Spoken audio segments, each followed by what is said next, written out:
Hey, Dog Nation, it's Brandon Adams, the host of DawgNation Daily, the daily podcast for Georgia Bulldogs fans. Thanks for being with us today, and I hope that you're getting ready to enjoy some time off with family and friends, and hope you're looking forward to a big rivalry weekend in college football, highlighted around here by clean, old-fashioned hate on Saturday in Atlanta between Georgia and Georgia Tech. We'll talk a lot about that game today. David Green on the show a little bit later on. We'll ask him what it felt like to go undefeated against the Jackets in his college career. Mike Johnson also on the way. A lot of fun, as I said. I'm glad you're with us. DawgNation Daily begins right now. Presented by DawgNation.com. This is DawgNation Daily, the daily podcast for Georgia Bulldogs fans.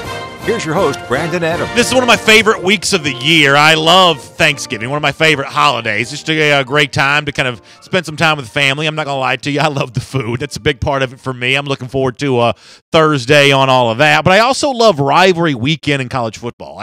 And I'm excited about clean, old-fashioned hate for Georgia and Georgia Tech on Saturday. I look forward to Georgia doing more of what it's done a lot already this year. And to kind of sort of set the stage for what's going to happen on Saturday, believe it or not, I actually want to call upon a good buddy of ours here on DawgNation Daily, now former Florida coach Jim McElwain. Now, you may be asking, why in the world would Jim McElwain, who around here we're Gatorators, we don't like McElwain, why would he be relevant this week going into the game against Georgia Tech? Because a few weeks ago, heading into the game against Georgia for McElwain's Florida team, he said something, and I think he was kidding when he said it. He was sort of sarcastic. After all, McElwain was a bit of a weird guy. But what he said, even if he meant it in jest, there's a degree to which this has been true for Georgia all season. Jim McElwain talked about the idea of Georgia being on a revenge tour. Do you remember when McElwain said this? I think the big thing there is he's got him playing with a belief. You know, he's really, that's something that you really see him doing. And I know they're, whatever, on the revenge tour, whatever they had a year ago, and we're one of those pieces. So it should make for a fun game. Now, this is sort of a good news, bad news situation for Georgia. The bad news is, unfortunately, based on the way that 2016 unfolded, there were a lot of teams that Georgia needed to get revenge against this year. Florida was one of those. Tennessee was one of those. Vanderbilt was one of those. Kind of on and on you could go in the midst of an 8-5 season. The good news, though, is that Georgia, when facing the teams it lost to a year ago, has answered back from those losses in resounding fashion. It was a blowout against Tennessee. It was a blowout against Vanderbilt. It was a blowout against Florida. And the next stop on that revenge tour for the 2017 season may be Georgia Tech this Saturday. And I think this is where, even though McElwain kind of meant this as a joke, there's a degree to which the Georgia players take the revenge factor for Saturday's game against Georgia Tech. They take that very seriously. This is apparently something that really matters to them. Let me give you a few quotes from some Georgia players. A lot of this comes from what Chip Towers wrote this week at DawgNation.com. As far as revenge against Georgia Tech, here's Georgia running back Nick Chubb, who says, the last game didn't go how any of us wanted. It kind of hurt us on the inside. I'm a very prideful guy. I mean, can you imagine the spirit with which Nick Chubb, the great running back from Georgia, says things like that? Do any of us doubt that Chubb truly is a prideful guy? The way that he returned from his 2015 injury, the way that he played courageously in 2016 on the heels of that injury, and the way that he's been such a great leader for Georgia in 2017. When he says what happened last year against Tech hurt me, I've got some pride, who would doubt Chubb at all on that, and who would dare not take him seriously? But he's not the only Georgia player saying these kinds of things right now.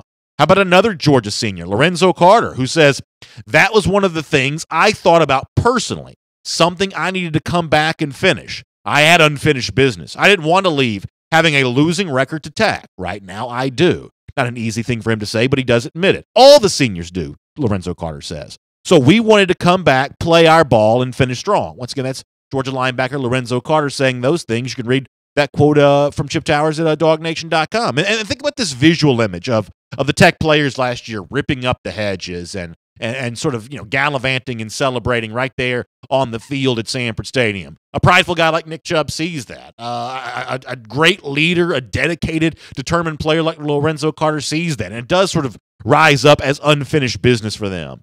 Another guy saying some of the same kind of stuff is John Atkins, the well-respected defensive tackle on this Georgia team, who says that's what a lot of guys came back for, losing to Tech last year. You don't want to lose to Tech in your last year. I mean, we're not thinking about the SEC yet. Tech's the next game. We've just got to go out there and play ball. That's John Atkins also reflecting on Georgia's need to get some revenge against Georgia Tech. A team that's gotten a lot of revenge here in 2017 apparently wants to keep that theme going against Georgia Tech on Saturday. Now, for what it's worth, Kirby Smart, aware of the passion that a rivalry game like this sort of ignites, especially in a year in which Georgia kind of came off a loss to Georgia Tech. But as you might imagine, Kirby Smart brings it back to football, and he brings it back to what truly matters. There's a lot of emotion here, but the rivalry games aren't decided so much by that emotion. As Kirby Smart says, it's something else that determines who wins games like this. Here he is. The word's discipline. I mean, it's not about what they do. It's not about anything they say or anything they do before the game. That controls nothing of the outcome of the game. Our focus and concentration is on playing our best football game. Our job is to go over there and be ready to play at noon, get ready to go, and get after it and have the best possible plan we can put together to allow our players to be successful. Their focus has to be on executing the plan, not on all the drama with the rivalry. Now, the ironic thing here is some of who is contributing to the drama of this rivalry, some of who it is that's bringing the emotion into this game, guys like John Atkins, guys like Lorenzo Carter, guys like Nick Chubb. They just spoke I read the quotes to you, they just spoke very emotionally about what this Tech game means to them. But Kirby Smart says it's those guys who have the emotion right now who will also be responsible for instilling the discipline in the team come Saturday. Here's a little more from Kirby.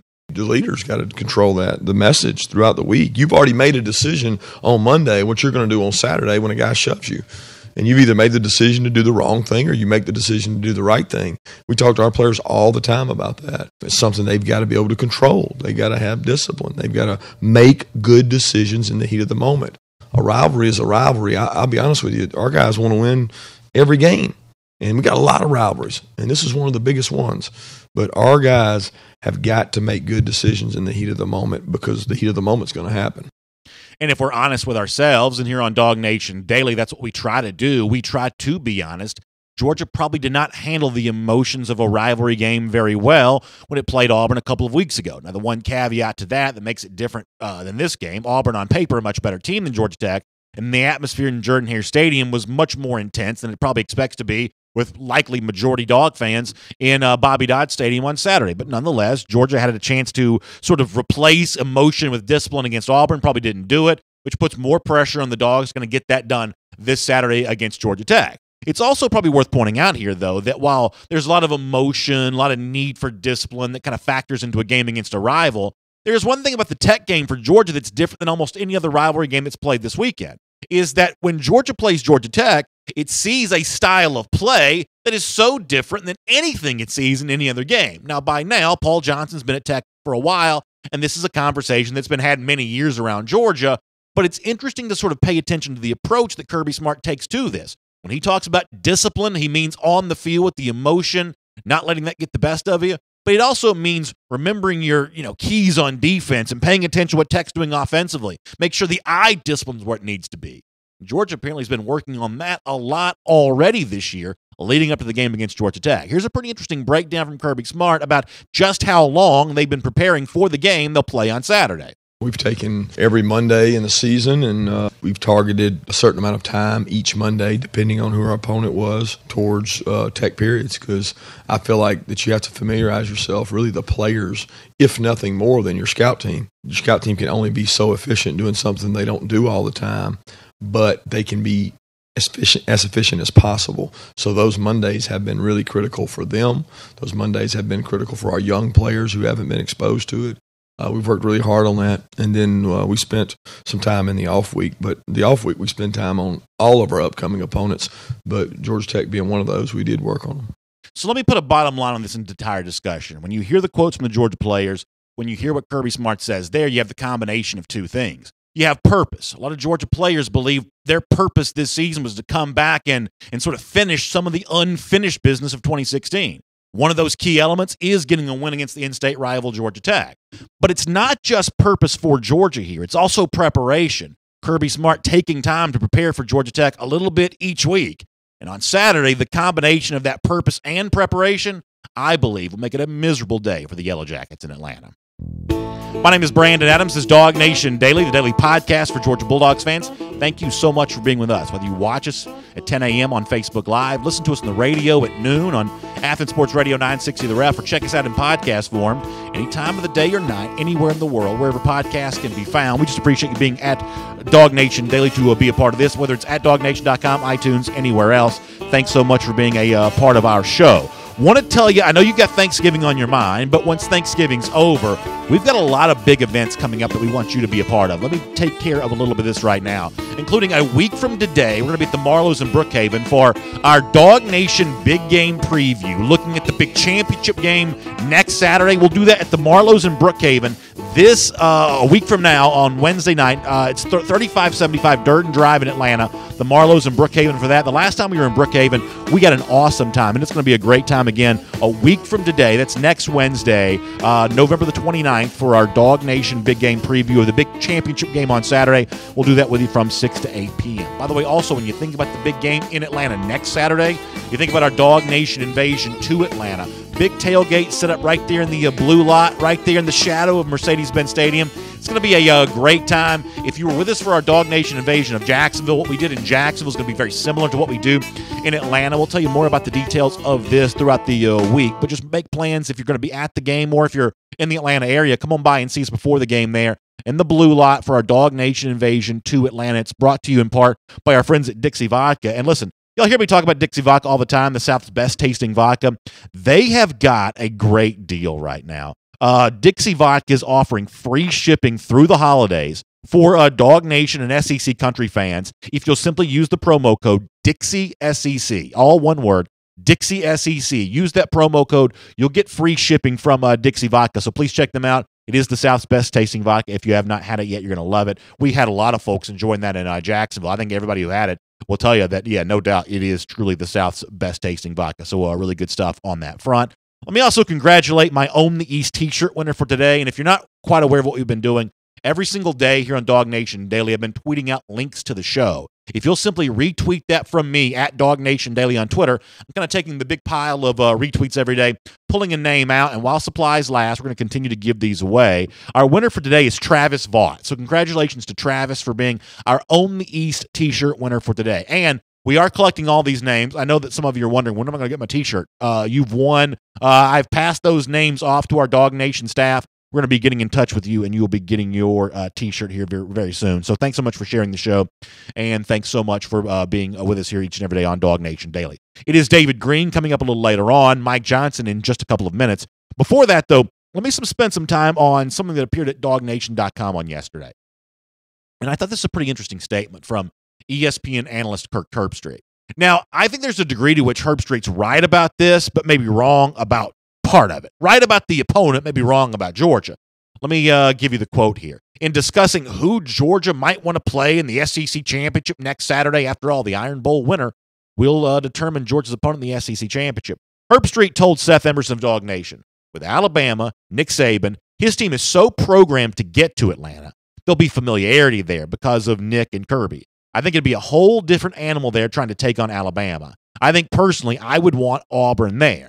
So what Herbstreit told Seth Emerson from DawgNation, something you read at DawgNation.com probably yesterday, is that in this whole debate of who should Georgia want to play between Auburn or Alabama, that Herbstreit thinks that Georgia should want to play Auburn because Alabama is just so comfortable in the SEC championship game that the familiarity it has with that game would make it a lot tougher for Georgia to win that game. Now, I don't deny what Herbstreit is saying about Alabama. I do think it helps Alabama to have been in these games year after year, whether it be the big non-conference, openers that they play, week one, neutral site games. Alabama always wins those games because they're almost always more comfortable in that spot than the opponent they play. At least that's one of the reasons why it always wins. Alabama's been in the college football playoff the last 3 years. There's some comfort there. They're the only team that's been there all 3 years in its existence, and obviously Alabama's virtually a fixture in the SEC championship game. So there's no doubt that these players and the sort of institutional memory of playing in games like this, there's no doubt that that does help Alabama a good bit.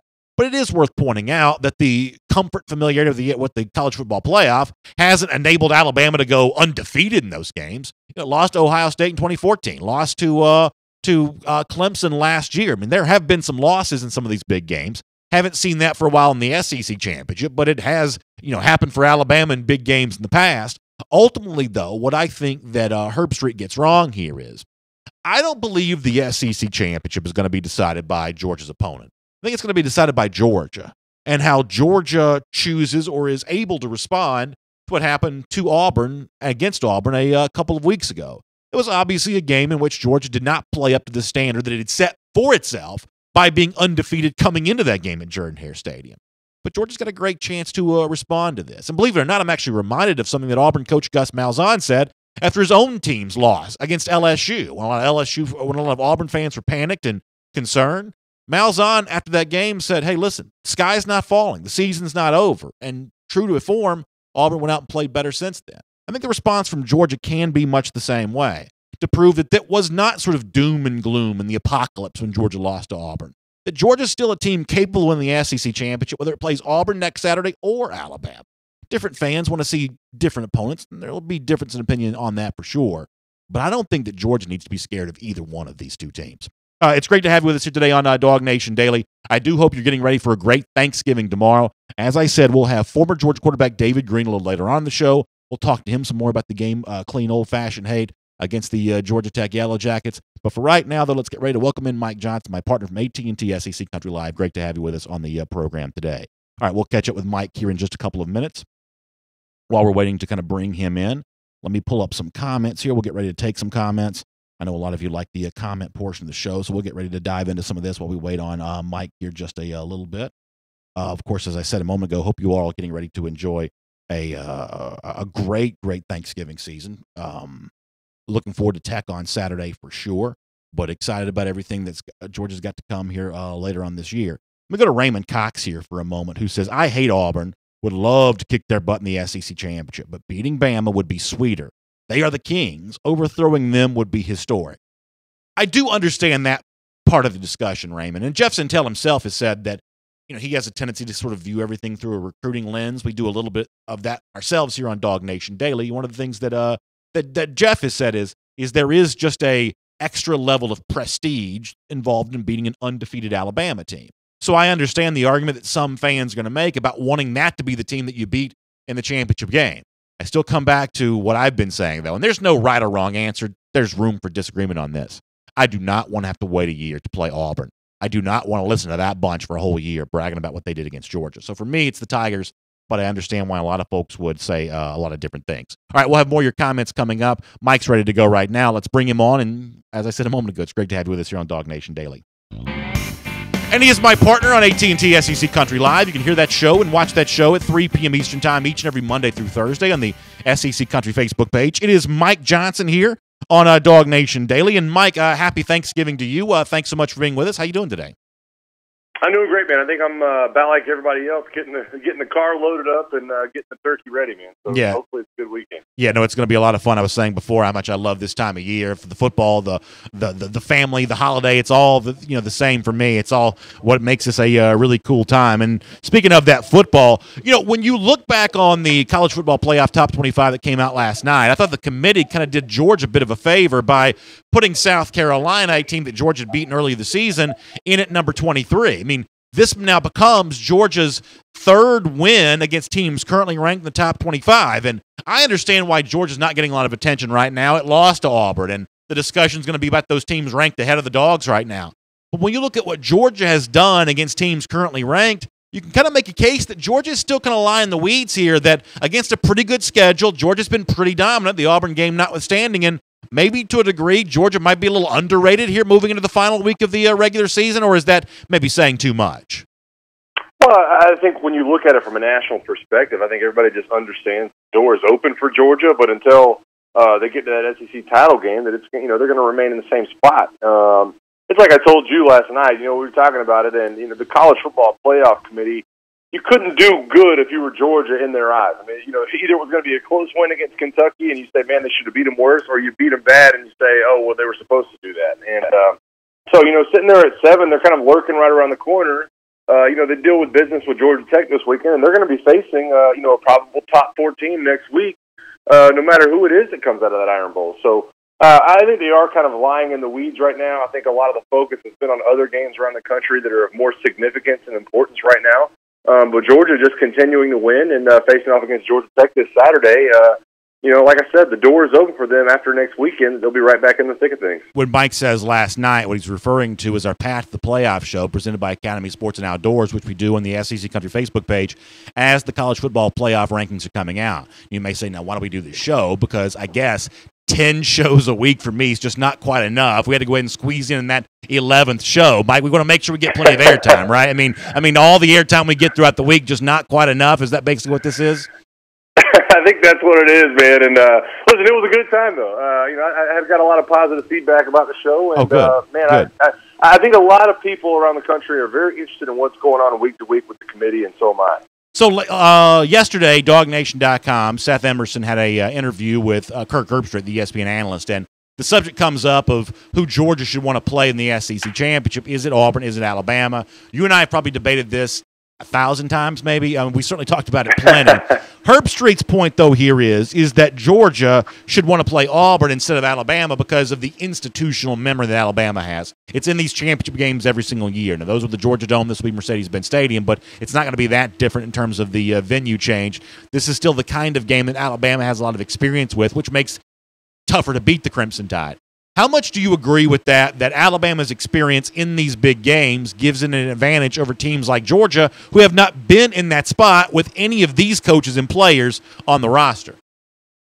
I think it's a bigger deal than most people realize. I mean, I played in back-to-back SEC title games in 2008, 2009, and 2008 we were awestruck. It was like, man, how did we get here? We got to end the season, we were undefeated in the regular season. You get to the end and you kind of look around the stadium and you go through like a media day, and it's kind of just shocking. You look across the field, and obviously, at the time we saw Tim Tebow and Brandon Spikes and you name it, those guys were on the field. It did kind of take us, a little bit off guard that we hadn't been there in quite some time. And so I think when we returned the next year in 2009, we were much more ready to play in a game of that significance. And that's not to say that Georgia, can't come in and beat either one of these teams. I think it's going to be a great matchup either way. But there is something to it to say, this team has been there, that they're comfortable in these situations. They played on a national stage last year in the national title game and in the semifinals, and they are very aware of what's going on. I know the Georgia Dome last SEC championship game, but Alabama's already been in Mercedes-Benz once this year to play Florida State. And I think there is something to that, to where maybe you do want to catch a team off guard, specifically playing them the second time in the same season. Maybe you do want to get Auburn and get a rematch with them. Yeah, that's a really good point. And is it also, I guess, one of these things where, Kirby Smart talks so much about, hey, players lead. That comes from our leaders. That comes from our players. Anytime he's asked a question about how you sort of maintain a mindset, he always sort of pivots back to leadership. But in this case, he has experience that the Georgia players don't have. Kirby Smart has coached in a million SEC championships as a defensive coordinator at Alabama. Is this particular thing, if it is Alabama in the game, one of those points where he has to sort of take on that mantle of leadership that he usually sort of pushes towards his players?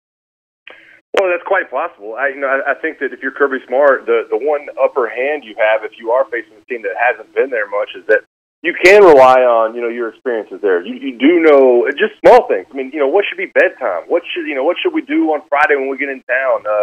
Where should our hotel be? It's just, there's small things that a lot of people don't realize that don't happen on the field that can help you in a game of this much significance. He can ease some things. I wouldn't rule it out that if they are playing Auburn in a couple of weeks that he doesn't call Nick Saban and ask for advice on the game. I think that having been there and having dealt with the situations does give Kirby Smart a leg up to be able to not just preach to his team, not stand up in front of his team and say, this is what's going to happen, this is what's going to happen, but maybe ease some situations that they'll be looking at, maybe make them a little bit more comfortable in certain deals. And I think that's definitely something for Georgia fans going back on when you look at the outlook on this game, that Kirby Smart is a guy that won't be awestruck by the stage. Maybe his players will for a little bit the first part of the game, but Kirby Smart's been there before, and he's used to dealing with situations like that. Of course, you're also assuming that if Smart calls Saban will call him back. You may have seen the interview with Lane Kiffin where he said he texts Saban all the time, and Saban never texts him back, which is a really funny thing for Kiffin to admit. Yeah, listen, I feel very secure in stating that Nick Saban's a bigger fan of Kirby Smart than he ever was Lane Kiffin. I think that's definitely true. In this case, Lane Kiffin's probably a little bit like me. I'm texting you all the time. You never text me back. So I sort of I sort of know how Lane Kiffin feels. That's not true. I'm kidding. Hey, one of the things we were also talking about before you joined us a moment ago was, Kirby Smart has let it slip a couple times already this season that during bye week in the sort of 2 weeks before the start of the season, before it actually became officially game week, they spent some time working on what he called upcoming opponents. Obviously, the assumption would be that it was Georgia Tech. Come to find out, Kirby Smart did confirm that this week. They've spent a little bit of time on Mondays, basically every week this season, looking a little bit at the Georgia Tech offense because it's so different than everything else that Georgia sees during the season. Now, when you played in college football, I don't think you ever played a team that was as different as Tech is compared to the rest of the opponents. But if you had to guess, how unusual do you think it is for a team like Georgia to spend a little time each week on one opponent at the end of the season? I don't think it's quite as unusual as a lot of people kind of think it is, especially when it's that much of an outlier. When you look at Georgia Tech's offense, something unlike you've ever seen really throughout the season. And Kirby Smart's building that familiarity with it. I know that, obviously faced off against them last year, probably a little bit in a better position this year to look ahead and say, you know what, maybe we do need to attack this offense at some point during the season so we're not taken so off guard. And listen, I think it's nice for him also to have the film to turn back on for the last couple of years and say, this is what worked, this is what didn't.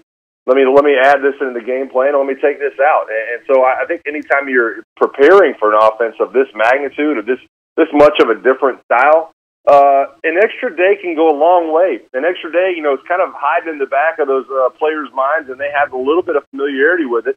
I think the only scary thing about that is, can you be successful along the way until you get to that game? But, so far Georgia has with the beating of Kentucky this past weekend. And so, now with Georgia Tech on the schedule, I think you go full force ahead. Maybe you pull out some of the film you have from weeks before and you point to that. And a good matchup for them, I think, this weekend. One of the things that Kirby also explained is part of what that preparation does is give the scout team practice for game week to actually be a little better at running the Tech offense when you get to the game week where they're going to be actually called upon to be a really important part of the preparation because they need to know what Tech does so they can simulate it in practice. When you were in your early days at Alabama, did you play any scout team stuff at all? Were you ever doing any of that kind of stuff for the upperclassmen, the guys who were starting? I mean, as a freshman back in 2000, was it 6 you were a freshman? Were you doing any scout team stuff back then? 2005 was my redshirt year, and yes, I was doing a ton of scout team stuff for a defense that was great, by the way. I think we were top 5 defense back then under Joe Kynes, and had D'Amico Ryans and Roman Harper and a bunch of guys over there. But we never run the triple option, but we did run Mike Leach's offense throughout bowl practice that year, which is 3-yard splits and a lot of pass protection. And you did get into some other run-heavy offenses. Obviously, offenses were a lot different back in 2005. I'm kind of dating myself talking about that, but it is different for defenses, and they love getting the correct look. And I think what's different about the triple option offense when you're on a scout team, you can't go to the ground. You're not going to cut block some of these guys on your own team and risk injury. So there's only so much you can do as a scout team look, but just getting your head placement right, getting these guys in the right situation, making them understand the timing of the opposing offense they're going to face, and allowing them to kind of get an inside look, an inside track of what's going on. We felt like we were part of the game back then. I always took a lot of pride in when the guy I was going against all week played well that week. You know what? Maybe I helped prepare him a little bit for that situation. So there's definitely something to that, and I know that Kirby Smart feels that way as well. So at Georgia, you've got guys like Trey Bishop, 4-star recruit from the class of 2017, going to play defensive back for Georgia eventually, but he was a really good kind of dual threat quarterback in high school. I mean, a guy like that running the Tech offense as a part of the scout team, I don't know for a fact that he's been the guy that did it, but he's one of those guys that could have done it. Kirby said they've used a lot of guys. Mike, I believe there are a lot of Georgia fans who would love to see some of that practice film, to see what some of these Georgia players look like as dual threat quarterbacks. I mean, the cool thing about a Georgia roster is you got a bunch of guys who have the ability to kind of be one of those option quarterbacks. Now, Georgia doesn't want to run that kind of offense for good reason, probably, but in practice, I got to tell you, I'd be pretty curious to see some of these athletes, how they look as a dual threat quarterback. Oh, listen, it's intriguing. And Nick's become famous the last couple of years. Coach Saban has brought in former players, John Parker Wilson, Blake Sims, to run the offense as far as scout team goes. Yeah. So I'd like to get an inside peek at that as well. A 30-year-old John Parker Wilson running a scout team against Alabama's defense. But it is fun. And listen, when I was on the scout team back in 2005, a guy named Rashad Johnson I might still be in the NFL, playing safety, was an All-American safety. He was our running back. And we used to think he was electric at running back, and he switched over and became an All-American safety. So there are some interesting little tidbits. If you ever get a chance to look at some of those practices and watch those scout team guys wearing those different numbers, who the coaches think that guy ought to be. You know, Darius Geis is a guy that set his number at Alabama's practice the last couple of years. It's definitely intriguing, too. It's some cool storylines. You get an inside look on the athleticism of some of the younger kids. A lot of Georgia players talking about final year against Georgia Tech. Part of the unfinished business they came back for was this game because they didn't like losing to Tech in what would have been the last game of the 2016 season. You also, we mentioned your Alabama career a moment ago, you also had a degree of that as well. Now, it wasn't your senior season, but your junior season. A lot of those seniors who wanted, I'm sure, to get what would have been at that time their first win against Auburn. As a junior in 2008, I guess redshirt junior, but as a junior in 2008, how important was it for the seniors on your team to get that win against Auburn, the first one they were able to get? Well, not only was it important for those seniors to get that first win against Auburn, it was, first of all, it was important for the entire program, but you know, as a junior or as an underclassman, to get that win for those seniors was, a really special deal. That was obviously our last home game of the year playing Auburn in the Iron Bowl. They had beat us 6 straight times. And Tommy Tuberville walks into the stadium that day holding up 7 fingers, saying they were going to beat us for a 7th time in a row. And guys like Antoine Caldwell, John Parker Wilson, like I mentioned, to be able to get that win for them that they had never gotten in their careers, and it was a stomping. It was 36-0 in 2008. It was a really great feeling, and I know that's going to be special for these Georgia guys this year to be able to come back and really cement their legacy. You know, we can talk about the guys that had NFL futures returning this year. I think everybody in the Georgia fan base would agree that there's owed a little bit of debt of gratitude, and I'm sure that they'll be standing in attendance this weekend in that game to make sure they recognize those guys that did come back and get this program on track. Let me go to the college football playoffs here for one more question before we let you go. And this doesn't really matter. I mean, there's no jeopardy here about being wrong, but how dumb was it last night that the committee basically leapfrogged Miami over Clemson on the virtue of a Miami win against a Virginia team that's not really good? I mean, is there any more made-for-TV nonsense than that? Now, these two teams are going to play. It's all fine. But to a certain extent, doesn't committee behavior like this just sort of drive you crazy? It does, and I think you can also fall back into the middle of the pack and look at Mississippi State beats Arkansas, by a touchdown, a terrible Arkansas team that jumps over UCF, who housed whoever their opponent was. And to me, this was all about the committee being able to point to the fact that they don't look at margin of victory. They've said all along, hey, we don't look at margin of victory.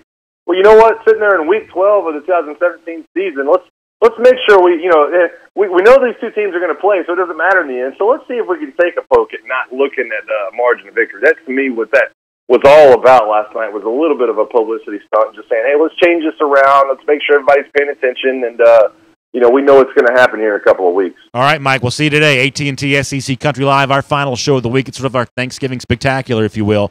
I'll look forward to being with you this afternoon on the SEC Country Facebook page. Yeah, and happy Thanksgiving to all the DawgNation family out there. Good luck to you guys this weekend. Let's take a look around the rest of the league. This is SEC 3. Always fun having Mike Johnston here on DawgNation Daily. And if you've never checked us out on AT&T SEC Country Live, 3 p.m. Eastern Time today on the SEC Country Facebook page. A lot of y'all are out of work. Some of y'all have the world's greatest schedule, and you're home today. If you are home, how about you kick up, put your feet up, let somebody else do the cooking, and you can watch right there on your phone or your laptop, whatever you have. Watch AT&T SEC Country Live. I promise it's going to be a good time as we set the stage for Rivalry Week. And by the way, speaking of Thanksgiving on Thursday, we know that meal for you is covered, but you think about the rest of the weekend, maybe you're watching football.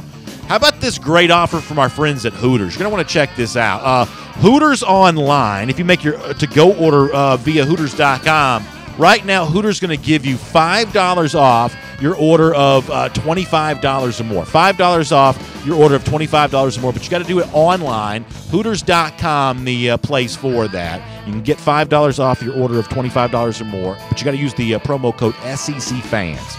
Use promo code SECFans. You can get $5 off, $25 or more. Online order at Hooters.com. We appreciate Hooters doing that for SEC fans, including DawgNation Daily listeners and viewers. Hope you'll check that out. College football playoff rankings come out again last night. There are a total of 6 SEC teams in the rankings here. Alabama obviously stays at the top. No real surprise there.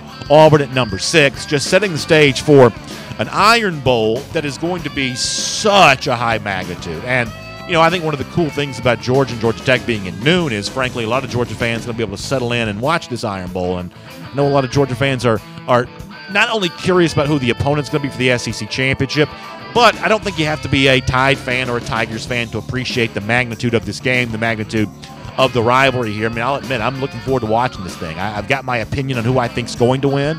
I've been saying even before the start of the season that I thought that Auburn was the kind of team that was going to give Alabama trouble. I think that Jarrett Stidham is a better quarterback than Jalen Hurts. I think that Alabama was the more talented of the two teams during the season. But Alabama suffered some injuries right now. The talent advantage that it enjoyed over Auburn, I don't know that that's quite as true anymore. I look for Auburn to win this game, and I look for a Georgia-Auburn rematch in the SEC Championship. We'll see if it actually plays out that way.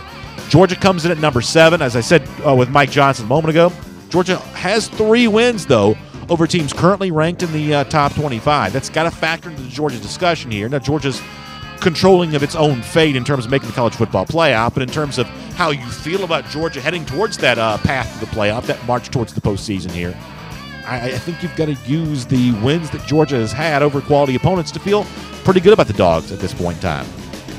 Mike Johnson mentioned Mississippi State, who I thought might drop.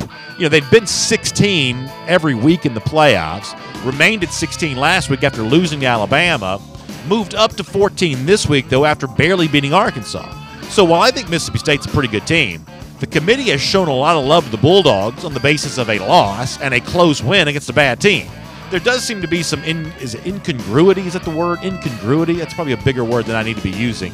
But there does seem to be a degree of incongruity about the way the committee is handling Mississippi State there. Kind of a strange scenario. But the Bulldogs at number 14 in position for a really nice postseason berth. And I guess Dog fans shouldn't be complaining too much about where Mississippi State is right now because of the fact that win for Georgia against the number 14 team, as big as it was, a big feather in the cap of the Dogs right now. You got LSU at number 18 right now. That's a team that's climbing in the polls after probably better than you realize. Easy win against Tennessee on Saturday in torrential downpour, bad weather. LSU's playing a focused brand of football right now. Give them credit for that. And then South Carolina pops in at number 24 last night. I think this is a deserving ranking. I actually think South Carolina is going to play close with Clemson on Saturday. I don't know that it wins that game, but I think it plays close. I think you can also make a case, and I know that Peter Burns was making this case on Twitter last night, with 6 teams in the rankings, with all that's going on there, I think you can make a case the SEC is still the premier conference in college football. No debate for me about that, even though a lot of folks take shots and sort of poke holes in the SEC's resume.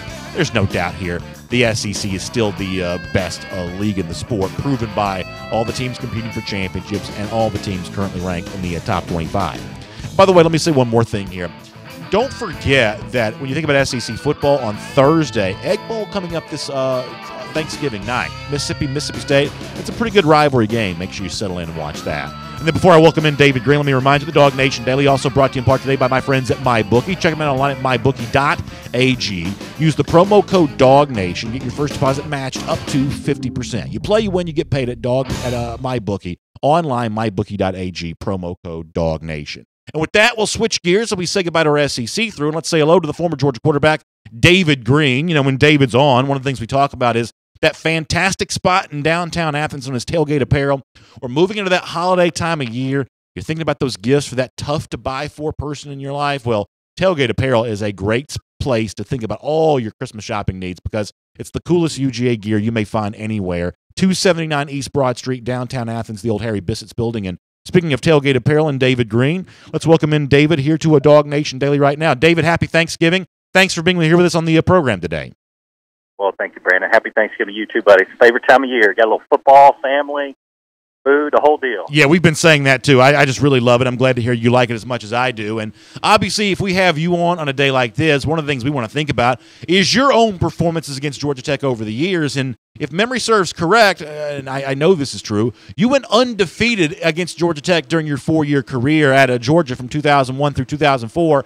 How proud are you of that, to say that you swept the in-state rival all 4 years that you were a player at Georgia? That's got to be a good feeling, right? Well, I tell you, it was a huge deal. You know, I grew up in right here in Gwinnett County, know a ton of Tech fans, and obviously still live here now. It's a must-win game, and I think this is a game that a lot of times people think about all the SEC games and that kind of deal, but this is one you do not want to lose. It's a must-win game if you play for Georgia. And the one coach that I always knew took this game probably as serious as anybody was Mike Bobo. He grew up in the state too, and he understood the importance of this game and how much it meant. I can honestly say, yes, we went 4-0, and thank goodness. And that was a tough time as well, because I think going in my redshirt freshman year, we had lost the last 3. That was back when Joe Hamilton was at, Georgia Tech, and that offense, was kind of flying high, and we'd had a couple of tough losses. And when Coach Rick first got there, we were able to, get it turned back around. And as a true freshman, what was your redshirt year in 2000? You were actually, I guess, on the sidelines for one of those Tech wins against Georgia. And I know this is not a good memory to bring up on a happy Thanksgiving weekend, but I mean, you can speak firsthand to kind of what it feels like to see a Georgia team lose to Georgia Tech. And I imagine that's the kind of thing that you wanted to avoid at all costs when you were actually a player on the field, right? Well, I tell you what was bad. The only thing I remember about that game, I think George Godsey was the quarterback. And we had 11 guys on that defense. All 11 guys played in the pros. And, first-round draft picks, the whole deal. I remember George Godsey took one 50 yards up the middle on the QB draw, and I'm thinking, this is as bad as it gets. Because George had, my speed. And so I'm sitting here going, that's about all I remember about the game. Yeah. But that was a tough loss. Yeah, no, I remember that play too, and that's the kind of thing that Georgia fans like to put out of their memory and hope to do that again Saturday with another big win against the Yellow Jackets. And one of the things we've talked about on the show today, David, is the preparation for an offense you don't see very much. Now, you were an offensive player. You're not a part of those defensive huddles during practice, but, I mean, do you have any kind of insight, any kind of thought about, how difficult it is for 1 week out of the year to kind of prepare for an offense that really nobody else in the SEC does anything like, and I guess only the service academies kind of come close to matching that style of play. What's that like for the Georgia defense this week? Well, I think if anything, it's just they get frustrated because you can play it right, and they can still put together those 10-play drives. They'll dink you, 3 or 4 yards of play. And it can be tough, defense, they want to go 3 and out and get them, get off the field. And when they, getting those third shorts, they're used to being there, and they're used to picking up, those tough yards, just within that offense. So I think if anything, it can just wear a defense down. And, thank God I won on that side of the ball to have to deal with it. But, you got to play extremely disciplined football. And so, Georgia's certainly going to have to be ready to play. And, when people talk about that style of offense at Tech, I think it's a genius idea that Paul, does this because, it's got to be tough to compete and get some of the athletes with, some of the SEC schools or whatnot. And just think, Brandon, if Georgia Tech really had a dominant defense, that would certainly be a team that I would never want to see because having to go up against that offense, presents challenges for everybody. Yeah, that's a really good point. In 2002 and 2003, you were going to play in the SEC championship game, and yet somehow your team was able to sort of block out that distraction looking ahead to the next week and still got convincing wins against Tech. A big blowout win in Athens in 2002, a pretty strong win in Atlanta in 2003. How much did Mark Richt spend time talking to y'all about the need to stay focused on Georgia Tech? Was it an easy thing to do because of the in-state rival, or was it just something that that sort of extra attention was paid towards? Well, I think both those teams, we understood attention to detail, and we were focused and disciplined in our approach. We talk about fans, and I think I mentioned on the show before, fans kind of, they zoom out and look at the overall and say, yeah, how are we doing as a team? Yeah, this game really doesn't matter. We're looking at a championship game. As a player, you can't afford to do that. I mean, it's not even looking at the game. I mean, you're looking at what do I have to do this day to get better? And, both those teams in 2002 and 2003, which were very good football teams, we had that approach where we weren't thinking way ahead. We weren't thinking in the past. We were just thinking, what's in front of us? How do we go out and attack the day and get better? And it just happened to be we were playing Tech that day and that week. We weren't thinking about the championship game because it wasn't there yet. That was our opponent, and we put all our energy into beating those guys that day. So I mentioned this before you, right as we were coming on the air with us, that, a lot of folks this time of year, David, they're looking for that Christmas gift, and a lot of folks are just hard to buy for. I can't imagine anyone being disappointed if they unwrap a gift from Tailgate Apparel because we've said this before, it's that cool retro Georgia gear. It's comfortable, it's soft, it's stylish. If you've got somebody that you're looking to buy a Christmas gift for, I think Tailgate Apparel right there in downtown Athens, that's a great spot to do some Christmas shopping. Wouldn't you agree? There's no question. They got some of the best gear. If you love sweatshirts and apparel that have the Georgia G on it, it's definitely the place to go. I actually got an email yesterday from from Tailgate. I think they were running some 40% off, sales this week, which is obviously a great deal. And then they're going to be at Atlantic Station on Friday, Saturday, and Sunday before the game, right there across from right in front of the California Pizza Kitchen too. So they'll be there at Atlantic Station in Athens, set up to sell some Georgia gear as well this weekend. So a little satellite location for Tailgate Apparel right there in Atlantic Station, heading to the Tech game this weekend. You said Friday, Saturday, and Sunday. Is that correct? That's right. So if you're in the Atlanta area, Atlantic Station, kind of a cool spot. Tailgate Apparel set up there this weekend. If you've never seen the stuff, you can see it right there in Atlantic Station. As I said, it's a great holiday shopping idea.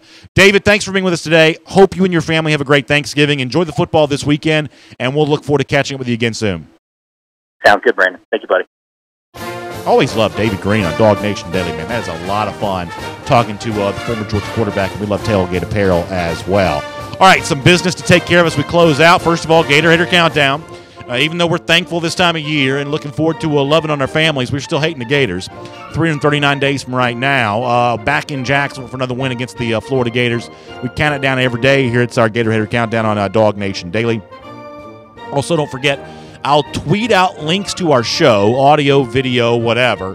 Retweet that for me at DawgNation Daily. While supplies last, we're going to continue to give away these Own the East t-shirts. I don't know how many more days we're going to keep being able to do this. We're going to be able to do it for a while. So keep doing that, and we'll continue to give these things away.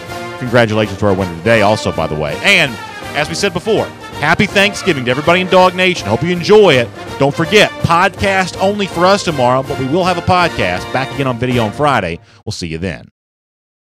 And for those of you who are with us right now, thanks so much for being with us. We'll knock out some comments. We'll appreciate that. Thanks for the kind words, Santiago D. Arn. Really appreciate your kind words in the comment section. And Santiago, hope you and your family have a terrific Thanksgiving. Santiago, by the way, was with us for our DawgNation Invasion to South Bend, so that's a good dog fan right there. Alan Verbanchik on Miami saying they will still be in with a loss to Clemson. That hurts Georgia's chances if they win the SEC. So, Alan, I actually don't believe that's true. I think that moving Miami to number 2 this week by the committee is just window dressing. I don't believe the committee thinks that Miami's the second best team. I don't. I think that you're in a situation right now with the college football playoff where there's actually very little drama. Excuse me for scratching my nose on camera, but nonetheless, I think you have a situation right now where there's very little drama. I think Oklahoma, if it keeps winning, is in the college football playoff. Now, the Big 12 title game scenario is so convoluted because there's no divisions. The truth is, I do this for a living. I couldn't even begin to tell you who they're supposed to play in the Big 12 championship game. I assume it's TCU. I don't know if anybody in the room even knows. I assume it'll probably end up being TCU, which is a pretty tough game, but tougher than some would be in the Big 12. But let's assume that Oklahoma keeps winning; they're in, and then you've got a scenario where I believe the winner of the Big 10 championship game gets in the playoff. I believe the winner of the ACC championship game gets in the playoff. I believe the winner of the SEC championship game gets in the playoff. And I think that's kind of the way the scenario sets up right now with very little drama. 3 play-in games, 1 heavy favorite Oklahoma, they're in. Pac-12's eliminated, Notre Dame's eliminated. There's really very little complicated stuff. Now you may say, well, Big 10 championship game, that includes Ohio State. That's a 2-loss team. I think that by being at number 8 right now, Ohio State's very much in it. And the truth is, and I know y'all hate to think about this because Ohio State has gotten the benefit of the doubt so much. Ohio State's going to beat Wisconsin, I believe, because Ohio State's better than Wisconsin. So I do think there is a strong chance that Ohio State makes the playoff, as much as a lot of you don't want to see it. A lot of you don't think they deserve it. You didn't think they deserved it last year, and they may be back in it again this year, and that's just how it's working out. But I think the Big 10 title game is a bit of a play-in game. The one thing that would potentially throw a monkey wrench in all of that is if Alabama loses to Auburn. Now, Alabama, as a 1-loss team, becomes a comparison point against a lot of other teams. In comparison to the ACC winner, Alabama's 1-loss team versus the ACC winner, or Alabama as a 1-loss team compared to the Big 10 winner. At that point in time, is there a chance that Alabama as a 1-loss team could leapfrog ahead of one of those 2 teams? I think it could happen, but I don't think it's likely to happen. but that could happen. As it stands right now, I think that the most likely scenarios, as I described, Oklahoma keeps winning and gets in, and then the 3 championship game winners, those become almost like national quarterfinal games where 3 spots at the playoff will be earned and decided.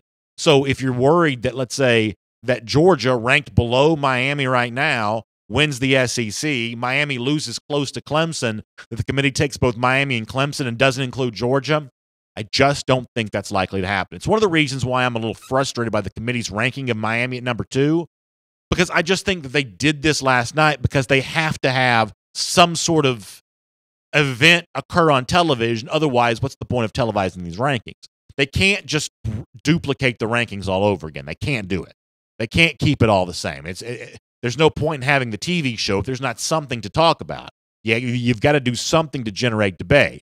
So they flip-flop Miami and Clemson, knowing that they'll play each other coming up in just a couple of weeks. This is totally contrived. It's totally manufactured. It's made for TV, goofy drama.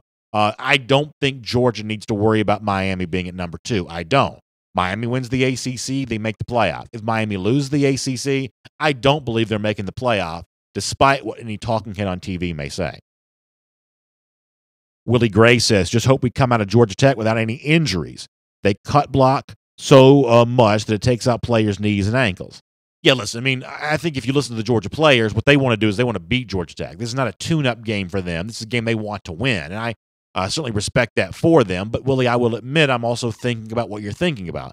Given the way that Tech does play, you do hope that injuries are avoided, because the guys that Tech is going to be looking to cut block the most are the guys that are the most effective for Georgia defensively. I mean, I hate to say this, but, I mean, if Tech's looking to go low on a guy, the guy they're looking to go on is someone like Roquan Smith, who's going to be, spying that, what's his name? Is it Taquan Marshall? Is that the Tech quarterback, Taquan Marshall? That's a pretty good running quarterback right there. I will admit to you, when I tuned into the Tech-Tennessee game earlier this year, at the beginning of the season, I was shocked that the Tech quarterback, somebody I'd never heard of. I had no idea who that was. But when I watched the game, he's a better player than I realized. He's a pretty good running quarterback. And that's the kind of guy that Roquan Smith is going to be called upon to just really sort of spy on, key on, a lot like he did with Brandon Wimbush in the Notre Dame game. So Tech obviously is aware of that as well. So he's one of the players that Tech's going to be looking to cut block. Lorenzo Carter probably the same way. What Georgia has done to stop the option in the past is the same thing other talented teams do. Outside linebackers that get around the offensive tackles, really good interior linebacker who takes care of the quarterback, and then the beef up front takes care of what I think of as a fullback, what they call is it the A back? Is that what they call the guy that goes up the middle? But that's essentially in a nutshell the oversimplified way of how you stop the attack option. And obviously, if you want the quarterback to be free, then you got to cut block Roquan Smith, which is exactly what they're going to try to do. Rob Johnson says, you think they let a one-loss Alabama team that doesn't make the SEC championship make the playoffs? So, Rob, what I was saying before is that Alabama, I think, would still be alive. Now, if you want to say that they ultimately wouldn't win out, you may be right. But Alabama would be in consideration. Right now, there are probably only 8 teams in consideration. No one ranked below Ohio State has any chance. By the time you get to number 9, let me scroll up and look at the rankings here for a moment. By the time you actually, I'm sorry. So right now, Notre Dame's ranked ahead of Ohio State, but Ohio State should be ranked ahead of Notre Dame. Notre Dame's not in consideration here. Ohio State is. Penn State's not. USC's not. Even if TCU beat Oklahoma, I don't think it's making the playoff. I think that Ohio State and Alabama Alabama were to lose to Auburn, would be the teams that got consideration there. So the 8 teams that I think are still in consideration: Ohio State, Georgia, Auburn, Wisconsin, Oklahoma, Clemson, Miami, and then Alabama. So, and Alabama, I think, is the only team that could lose its conference championship and still make the playoff. Wouldn't you all agree with that? The only team that could lose conference championship game and still make the playoff is Alabama. Miami can't. I know they're undefeated right now and ranked number 2, but I mean, Miami doesn't have the same kind of schedule pizzazz. Yes, they beat Notre Dame. That's a good win. They beat them convincingly in the same way that Georgia was hanging its hat on a Notre Dame win for a while. Miami's doing that a little bit at the moment. But Georgia went on the road and beat Notre Dame. Miami played them at home. And really, when you look at Miami's sort of road wins, I mean, all the great work for Miami this season has mostly come in South Florida. It has not come on the road. There is not like this great resume case for Miami. The number one argument in favor of Miami right now is the 0 in the loss column. If there was no 0 in the loss column, no one's talking about Miami at all. That's just, I believe, a fact. So once they lose, they're done. I mean, the resume is not strong enough to make the case for a one-loss Miami team. But Alabama, probably because of the past, the fact that it's been the playoff all 3 years, its coach is the most famous figure in college football, they might get the extra benefit of the doubt that Miami wouldn't get. Jerry Lewis says, are they looking to improve the audio when Kirby Smart does a press conference? So what I find on stuff like that is that it's sort of different every week. And frankly, this is not an easy job, right? But, some weeks it's better than others. What we try to do with the press conference audio that we get is, we'll try to boost it, we'll try to amplify it, we'll try to, clean it up because even, running it through the other systems, you kind of have some of that kind of, issue from time to time. But, it's sort of a different quality every week because, listen, I can tell you from a guy that doesn't have a lot of technical expertise, but the people who do that help us out every day on DawgNation Daily, the technical stuff is just a slightly different animal every single day. All these wires, all these cords, all these buttons, they're configured in a slightly different way seemingly every single day, and no one really quite knows how that happens, but somehow it does, so I'm sure there in Athens it's kind of the same thing. D. Scott Greer says, I believe it's time for an 8-team playoff. So in general, I'm sort of in favor of an 8-team playoff as well. Would you want an 8-team playoff right now that included Ohio State, Georgia, Auburn, Wisconsin, Oklahoma, Clemson, Miami, Alabama? You'd essentially get 2 SEC, 2 ACC, 2 Big Ten, an at-large Notre Dame, maybe USC in that conversation. Is that a better product than this is? I think the one argument in favor of the 8-team playoff that I've always believed in the most, and yet I hear it very little, almost never from anyone else, is I like the idea of a national champion truly having to earn that national title. I'm not as big as a college basketball fan as I used to be, but one thing you got to kind of like about the college basketball national champion, whoever ends up being, how many good teams do they have to beat along the way to that title? The second round opponent is an 8 seed. That's usually a pretty good team. Sweet 16, good team. Elite 8, good team. Final 4, good team. By the time the national champion emerges, you feel like that national champion has proved itself a little bit. Sometimes in college football, I don't know if it's the same kind of thing. You can play a relatively soft schedule and get to the playoff. Look at Wisconsin. And then all you got to do is beat 2 good teams, your national champion. Now, I don't think it's going to happen for Wisconsin, but if it did, would we really feel like Wisconsin had earned its way there? The 8-team playoff at least gives you a chance to say the national champion earned it in an extra round of competition. From that standpoint, I kind of like the idea of it.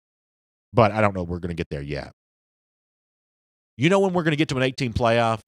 When major name brands get left out. When, let's say that you had a situation in the Big Ten where like 11-1 Ohio State was playing Iowa for the Big Ten championship. Iowa upsets Ohio State. In most years, if Iowa was had a ranking that and a record that made it a possibility, you'd sort of have to take Iowa over Ohio State. Committee doesn't want to do it because Iowa's bad for business. Small state, have a pretty big alumni base, but not a great TV product in most years. But you'd have to take Iowa. It's bad for TV rating. Let's say the same kind of thing happened in the SEC as well, where a team like Ole Miss or South Carolina or someone like that emerges as SEC champion. It's not likely to happen in most years, but it's eventually going to happen for some team in the SEC that's kind of a smaller fan base, smaller national presence. All of a sudden, one year you may get a college football playoff with a South Carolina, an Iowa, fill in the blank with some other sort of less than desirable teams. You get this in Final Fours a lot. If that ever happens, that's going to be the moment in which the committee says, all right, we need an 8-team playoff. Because right now, they don't have a lot of pressure to do an 8-team playoff because the games they have really good ratings. Because it is Ohio State and Alabama and Florida State and Clemson and whomever, Oklahoma's been in it one year. It is these teams that kind of bring some television presence. The games feel pretty big. They've gotten good ratings, and good ratings mean high revenue, and the 4-team playoffs enough for right now. But if major name brands start getting excluded because there's only room for 4, that's when they'll expand to 8. I'm very cynical when it comes to playoff. I think this whole thing's about money. I think this whole thing's about TV ratings, and the only 4 teams that get picked for the playoff are going to be the 4 teams that, within any kind of reasonable argument, deserve to be there, who are also the best for TV. So TCU, Baylor, teams like that, like 2014, in comparison to Ohio State, they're just not getting in the playoff. I think the system is virtually rigged against programs like that. Jimmy Barnes said if they went to an 8-team playoff, they'd probably guarantee a group of 5 spot. I don't think they'd do that unless they had to, because much the same way, they had to negotiate that into the New Year's 6 bowls, but I don't know that they would have to negotiate that into the playoff because group of 5 teams are bad for ratings. Armand Rashad says, make Notre Dame join a conference, stop giving them preferential treatment. There is a degree to which they are getting that preferential treatment. There's no doubt about that. It's hard to win conference championship games. As the committee calls it, a 13th data point. It's also a 13th opportunity to lose. That makes it tough. Luckily for Georgia, that's not going to be a problem this year because it beat Notre Dame, and now Notre Dame has kind of dropped another game. So while, Georgia's not in the best position to make the college football playoff, it's probably going to be an underdog in the SEC championship. It is in a position to make the playoff, and I like Georgia's chances here. So I think as we move into this month of December here, final regular season game on Saturday, if you're a Georgia fan, I think the thing you've got to feel pretty good about is your team's in the conversation, and you can't ask for much more than that this time of year. Okay, so we will be back tomorrow, not on video, though. So if you normally watch the show at 10 a.m., I really appreciate you doing that. Tomorrow, it may be a good day to check out the podcast. We'll post it at DawgNation.com. If you've never listened to podcasts before, you can also subscribe on iTunes as well. Sometimes the audio is just sort of convenient, on-demand version of what we do here every day on DawgNation Daily. Hope you'll join us for that tomorrow. Audio only for the Thanksgiving holiday. But we are back on Friday at 10 a.m. And a special thanks to the folks who are helping us get this show on the air on Friday. They're coming in when, maybe a lot of folks are off that day. So we appreciate them doing that. So that's our schedule for the rest of the week. Audio only tomorrow on Thursday. Back in all forms and fashions except for the radio on Friday. I hope you enjoy a happy Thanksgiving. We'll see you soon right here on DawgNation Daily. And don't forget, AT&T SEC Country Live this afternoon at 3 p.m. So we'll see you then. Y'all have a great day.